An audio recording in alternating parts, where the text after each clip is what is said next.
خود اپنے آپ کو برائی سے بچا لے، نہیں۔ اور اسی طرح جو پہلی حدیث پڑھی کہ لا الہ الا اللہ اپنے کہنے والے کو نفع دیتا ہے جب تک کہ اس کے حقوق سے بے پرواہی نہ کی جائے، اور اس کے حقوق سے بے پرواہی کیا ہے کہ سر عام اللہ کی نافرمانی ہو اور اسے روکا نہ جائے۔ اور تیسری حدیث جو بہت مشہور ہے کہ اللہ پاک فرماتے ہیں کہ اگر تم برائی سے نہیں روکو گے، نیکی کا حکم نہیں دو گے، پھر تم دعا مانگو گے تو میں تمہاری دعا قبول نہیں کروں، تم مجھ سے مدد مانگو گے، تم مجھ سے سوال کرو گے، میں تمہیں جواب نہیں دوں گا۔ آج ہماری دعائیں قبول کیوں نہیں ہوتی؟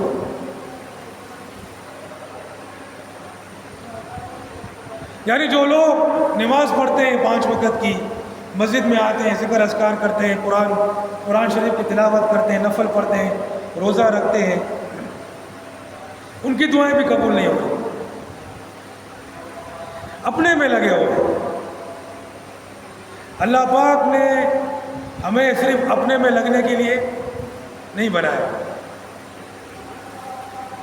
ایک حدیث میں ہے کہ نبی کریم کہ اللہ پاک نے فرشتوں کو بھیجا کہ ایک بستی پر عذاب نازل کرو، تو جب فرشتے اس بستی کے اندر گئے تو وہاں پر ایک آدمی جو ہے وہ ہر وقت اللہ کی عبادت میں لگا ہوا۔ تو فرشتوں، اللہ پاک تو ہر چیز جانتا ہے، اس کو تو پتہ ہے اس کے بارے میں۔ فرشتے اللہ کی بارگاہ میں حاضر ہوئے اور فرمایا یا اللہ، اس بستی کے اندر ایک آدمی ایسا ہے، ساری بستی تو نافرمانی میں لگی ہوئی ہے، مگر ایک آدمی ایسا ہے جو ہر وقت تیری عبادت میں لگا ہوا۔ اللہ پاک نے فرمایا کہ اس کے ساتھ اس بستی کو عذاب کرو، اس بستی کو تباہ کرو، اس آدمی کے ساتھ تباہ کرو، کیونکہ وہ اپنے میں لگا ہوا ہے، وہ خود تو میری عبادت میں لگا ہوا ہے، مگر جو میری نافرمانی ہو رہی ہے، جو میرے دین کو پامال کیا جا رہا ہے، اس کی کوئی فکر نہیں، اس کے چہرے پر کوئی ناگواری نہیں آ رہی، وہ بس لگا ہوا ہے اپنے میں۔ اللہ اکبر، سبحان اللہ، ہر وقت اپنے میں ایک کونے میں بیٹھ کر مسجد میں یا کہیں بھی اپنی عبادت میں لگا ہوا ہے۔ میرے بھائیو، صحابہ کرام رضی اللہ تعالیٰ عنہ نے مسجد الحرام کو چھوڑ دیا، مسجد نبی صلی اللہ علیہ وسلم کو چھوڑ دیا، حج عمرے کو چھوڑ دیا، وہ تو وہیں پر تھے، مکہ مدینہ میں تھے، ہاں، مسجد نبی ان کے ساتھ، ریاض الجنہ ان کے ساتھ، حضور اکرم صلی اللہ علیہ وسلم کا روضہ وہاں پر، اور بیت اللہ وہاں پر، کعبہ وہاں پر، عرفات، مینا، مزدلفہ، ہر چیز وہاں پر ہے، لیکن ان تمام چیزوں کو چھوڑا اور پورے عالم میں نکل گئے، تلواریں لے کر نکل گئے، تلواریں لے کر نکل گئے تاکہ اللہ سبحانہ و تعالیٰ کی نافرمانی کو مٹا دیں تلوار سے، تاکہ اللہ سبحانہ و تعالیٰ کے دین کو نافذ کر دیں تلوار سے۔ اور ان کی اس محنت کی وجہ سے، ان کے اس جہاد کی وجہ سے، ان کے اس قتال کی وجہ سے آج ہم تک بھی دین پہنچا ہوا۔ اور آج ہم لوگ اپنے میں لگے ہوئے، ہم مسجد سے باہر نکلتے ہیں تو ہر طرف منکرات ہیں، ہر طرف کفر کا ایک نظام کفر کا ہے، پارلیمانی نظام ہے، جمہوری نظام ہے، جہاں پر قانون جو ہے وہ پارلیمان بناتی ہے۔ ابھی ایک قانون کے بارے میں آیا کہ شادی کی عمر جو ہے وہ 18 سال کم سے کم، اس کو پاس کیا قانون کو،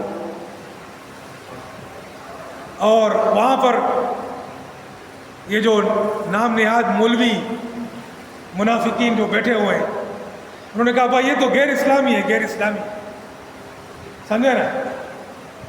تو ان کی کون سنتا ہے؟ اس پر ووٹنگ کرا دی، بل پاس ہو گیا. تم وہاں بیٹھے کیوں ہو اس پارلیمان کے اندر؟ تم اپنے آپ کو مولوی کہتے ہیں، تم اس پارلیمان کے اندر کیوں بیٹھے ہو؟ اس پارلیمان کے خلاف جہاد کا اعلان کیوں نہیں کرتے؟ تم تو خود اس پارلیمان کا حصہ ہو.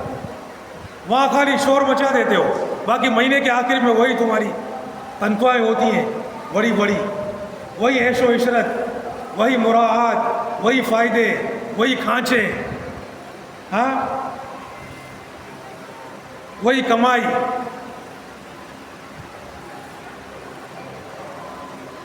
اللہ پاک فرماتا ہے کہ اس کو حکم دو، اس کو بدلو. یہ نہیں کہ وہاں پر جا کر ایک بیان دے دیا بس ختم، چلو ہو گیا ہو گیا، پھر دوبارہ دوسرے دن وہیں پر بیٹھے ہوئے. تو ہر طرف نظام کفر،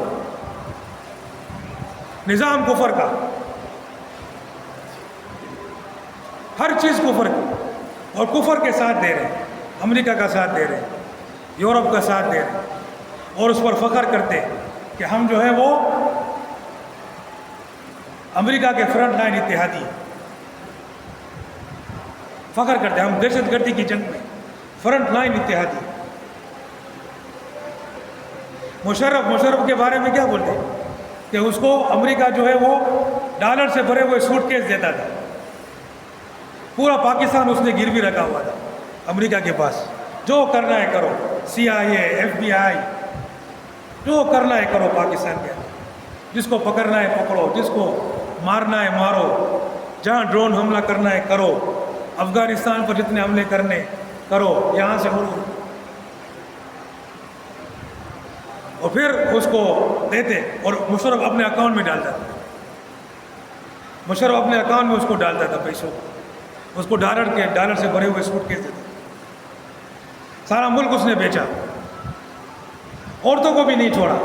عافیہ صدیقی کو بھی اس نے بیچا تھا. ابھی جو بیچاری جیل میں سر رہی ہے امریکہ کی، 5,000 روپے، 5,000 ڈالر میں اس نے کتنے مسلمانوں کو بیچا ہے پاکستان کی ایجنسیوں نے. فرنٹ لائن اتحادی. تو جب ایسے حالات ہو، ہر طرف منکرات ہو، تو پھر ہمارا لا الہ الا اللہ کے نام کو فائدہ نہیں دے گا جب تک ہم اس نظام کے خلاف نہ لڑیں، اس نظام کے خلاف جہاد نہ کریں، جب تک ہم اس طاغوت کو بدلے نہیں، جب تک ہم اس ظلم کو، اس ستم کو، اس کفر کو، اس شرک کو بدلے نہیں اور اللہ کے نظام کو نافذ کریں. جماعت والے یہ حدیثیں پڑھتے ہیں، پھر بولتے ہیں چلو بھائی چلے کے نہیں نکلو.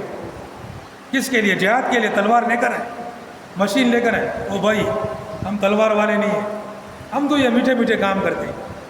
لوگوں کو تو اس سے کچھ دین آ جائے گا، اس سے کبھی دین نہیں آتا. اگر صحابہ کرام ایسے میٹھے میٹھے کام کرتے تو آج ہم تک اسلام نہیں پہنچتا. اسلام کو لانے کے لیے تم کو مشین اٹھانا پڑے گا، تم کو تلوار نکالنی پڑے گی، جس طرح ہمارے نبی نے نکالی. ہمارے نبی کون تھے؟ نبی السیف تھے، تلوار والے نبی تھے. نبی صلی اللہ علیہ وسلم فرمایا کہ مجھے تلوار دے کر بھیجا گیا. بعثت بالسیف بین یدی الساعہ، میرے کو تلوار کو دے کر بھیجا گیا. تلوار والے نبی تھے. نبی صلی اللہ علیہ وسلم کے گھر میں کھانا کا سامان ہوتا نہیں ہوتا، لیکن تلواریں موجود ہیں. یہ ہمارے نبی تھے. 3 چاند گزر جاتے، گھر میں چولہا نہیں جلتا، لیکن تلواریں موجود ہوتی، گھوڑا موجود ہوتا. یہ ہمارے نبی تھے، کفر کو توڑنے والے، کفر کو ختم کرنے والے، شرک کو ختم کرنے والے. یہ میٹھی میٹھی باتوں سے کبھی کفر کا نظام ختم نہیں ہوتا. تو میرے بھائیوں، یہ ہم پر فرض ہے. ہم پر صرف اتنا نہیں ہے کہ ہم خود دین پر چلیں، ہم پر فرض ہے کہ نیکی کا حکم دے، وہ برائی سے روکے، حکم دے، درخواست نہیں، حکم، نیکی کا حکم کرو اللہ پاک کو۔ تمہارے اندر پاور ہونا چاہیے۔ تم اسلام کو لے کر بھیک نہیں مانگو لوگوں سے کہ آ جاؤ بھائی مسجد میں، آ جاؤ آ جاؤ۔ اسلام کیا کوئی بھیک کی چیز ہے؟ اسلام اللہ کا دین ہے، یہ زمین اللہ کی ہے، وہ بندہ بھی اللہ کا ہے۔ اس کو حکم کرو کہ تم اللہ کے آگے سر تسلیم کم ہو جاؤ، ورنہ ہم کر دیں گے تیرے کو۔ اسلام اس لیے، اسلام سر بلندی کے لیے، کمزوری کے لیے نہیں ہے، طاقت کے لیے، غلبے کے لیے، مغلوبیت کے لیے نہیں ہے۔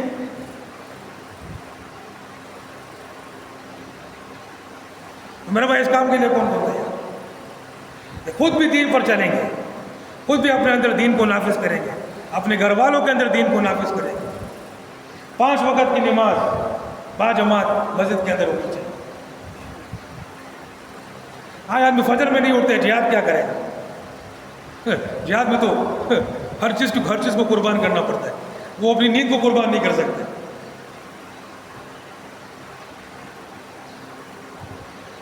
اس سے نیند قربان نہیں ہوتی۔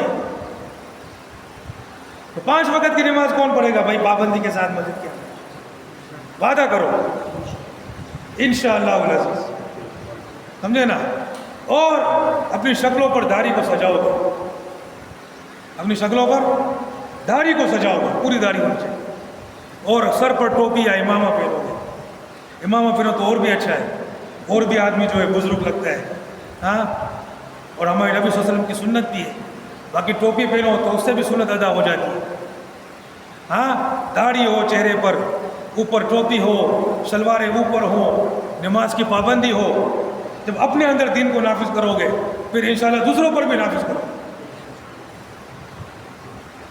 تو کون اس کام کو تیار ہے کہ اپنے اوپر بھی دین کو نافذ کرے گا؟ وہ پورے عالم میں دین کو نافذ کرنے کے لیے جہاد و قتال کرے گا، اللہ کے راستے میں لڑے گا انشاءاللہ۔